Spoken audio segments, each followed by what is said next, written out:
Beetlejuice, Beetlejuice, Beetlejuice. Boebert. Beetlejuice, Boebert. I'm getting a little confused. Okay, by now we've all seen this footage.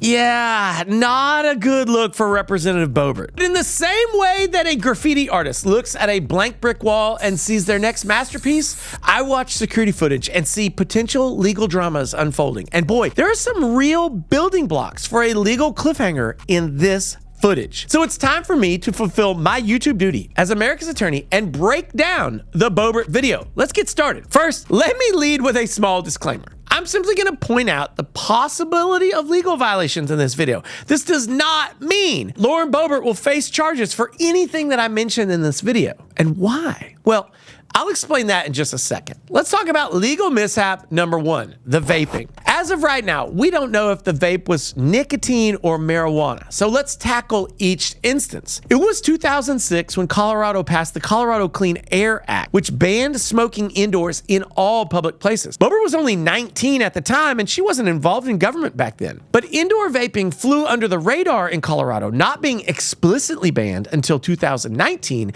when the CCAA was amended. You might remember 2019. That was when Boebert was becoming the first person in Colorado to unseat an incumbent representative in 70 years, even while her restaurant was losing about $400 every single day that it was open that year. Colorado Code Section 2814-208 applies the same whether Boebert was vaping nicotine or marijuana. The law says in Section 3, except as otherwise provided in Section 2514-208.5, a person who violates this Part 2 is guilty of a Class 2 petty offense and, upon conviction thereof, shall be punished by a fine not to exceed $200 for the first violation within a calendar year, a fine not to exceed $300 for a second violation in the calendar year. It's just a misdemeanor. There's no jail time. Let's move on. Legal mishap number 2, the yelling, dancing, and flash photography. Obviously, Boebert and her companion behaved in enough of a publicly disturbing fashion that multiple people complained, which led to them being kicked out. But where exactly does this cross the line into public disturbance? Now, the language of CRS 189106 states that a person commits disorderly conduct if he or she intentionally, knowingly, or recklessly makes a coarse and obviously offensive utterance, gesture, or display in a public place, and the utterance, gesture, or public display tends to incite an immediate breach of the peace. Or Section C says makes unreasonable noise in a public place or near a private residence that he has no right to occupy. Honestly, I just don't see someone getting convicted under this law for what we saw in the video. As nearly as I can tell, she was on a date, she was rowdy because she was high, and she was annoying. But she didn't seem to be trying to start a fight, and there's no indication that she didn't have a right to be there. I mean, until they asked her to leave. So why were they able to make her leave if she didn't break the law? I'm so glad you asked. For that, we turn to legal mishap number 3, civil edition. When you purchase a ticket to a public event, you are buying a revocable license that gives you the limited right to occupy a specific seat for a certain period of time, as well as to use certain parts of the premises for ingress and egress, and probably going to the bathroom. But a ticket, the seat license, it's revocable. It's not an absolute right, and it can be revoked for bad behavior. And we see this at sporting events all the time. Let's say this venue has a rule no flash photography or no being high and singing along too much. They can revoke your license, aka tear up your ticket and drag you out of there, which is what happened. Legal mishap number 4, the fondling?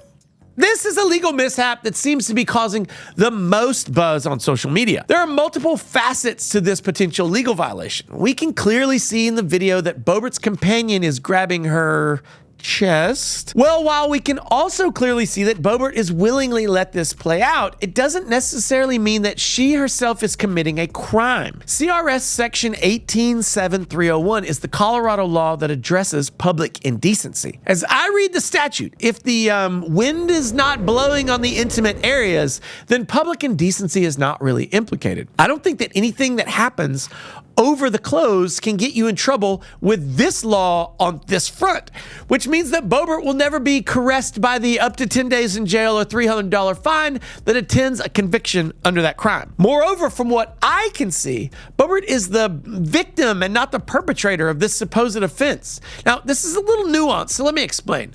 As a country, we've made the collective decision to say that in encounters like this, it's almost always the male who's the aggressor, unless there's some sort of power imbalance, and that's seems to fit in this situation. At least in the footage that I can see well enough to interpret, he's touching her and not vice versa. Now, I understand there are people out there saying that she also touches him, but candidly, I can't see that in the footage. And if I can't see it, I'm not going to assume that it happened. However, it does seem that she is welcoming or encouraging the contact from him. So no laws were broken, but if it were, then on this count, it would likely be by him and not by her.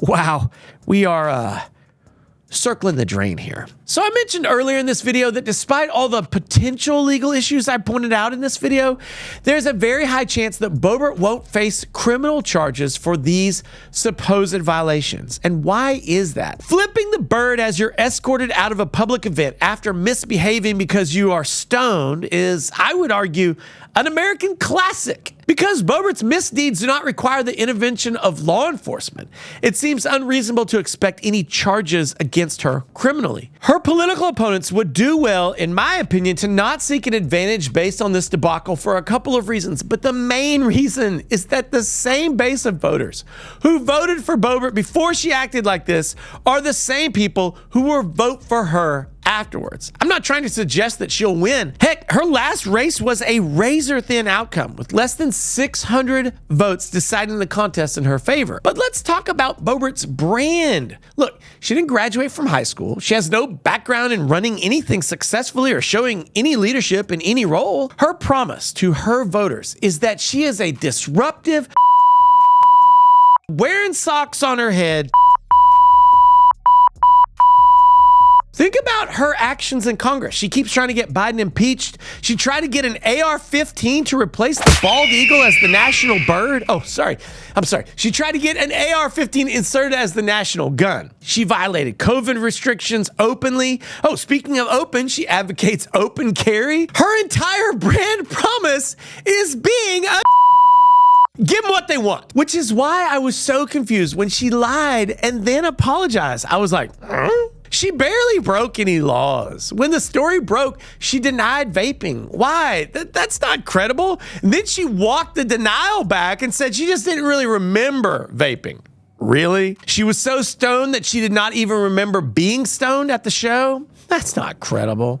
To quote Melania, be better. It's off-brand for her to apologize. Sure, she degraded some lady's experience of Beetlejuice, but isn't she just living her best life? She's high and frisky on a date while in the middle of a divorce on a weekend break from her political duties in DC. Isn't this what America wants from her? She's 36 and she's looking for love and looking for trouble, and I just don't get the apology part of this story. If you think about the things that get people excited about her, I mean, the lawlessness, the danger, those have to be high on the list.